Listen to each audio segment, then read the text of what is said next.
notwithstanding Martin Scorsese, who was ahead in making a Howard Hughes biopic, a thought which Nolan had loved to finish with Jim Carrey as his lead. He even composed the screenplay, calling it extraordinary compared to other things I've ever composed. Nolan reluctantly tabled his content and took up coordinating Batman Begins, 2005. One thing which even his closest and dearest of companions didn't know was that Nolan couldn't separate red from green.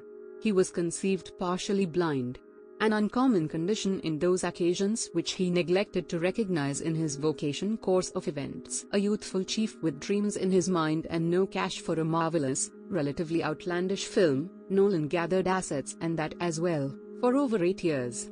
Origin screenplay was incepted in his psyche from that point forward. He was certain that no one would have the capacity to consider such a thought-based motion picture cause he thought of it as one among all thought which was protected in his mind till he got the reserve to execute his arrangement. Nolan would utilize his dad's Super 8mm camera and a collection of male activity figures for individual stimulation. His companions would likewise disregard his filmmaking dreams. Nothing dissuaded him as he archived different toys and lifeless things around the area. He seldom archived individuals in his works. He says, even he is uncertain why he didn't. Possibly in light of the fact that he thought people are excessively standard come the year 2000 and executives who were excessively glad, making it impossible to state that they had no assets for a specific task and they were talking a break. There was he. Nolan was not in any manner embarrassed to approach the Hollywood swarmed culture for help. He had said to David S. Goyer that his most loved James Bond film is On Her Majesty's Secret Service, 1969. He gets a kick out of the chance to keep a gathering of props from the arrangements of James Bond. It is one establishment which makes him feel that he could have improved the situation with his own Batman.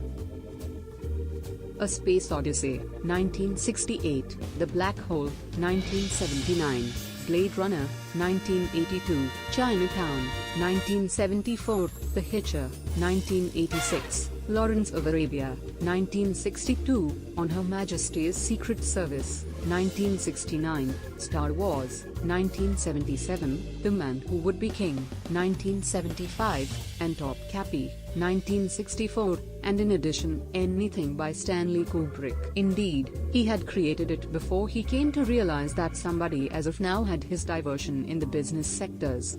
This was a flat-out disillusionment which Nolan thought about near his heart. A workmanship house exertion called Meiner Hauser Bade Meiner Hofer Gang, which neither you nor anyone may have caught wind of. In spite of the fact that the motion picture was ineffectively advanced and done, it was a great high contrast which has been said to be a standout amongst the most underappraised blacks.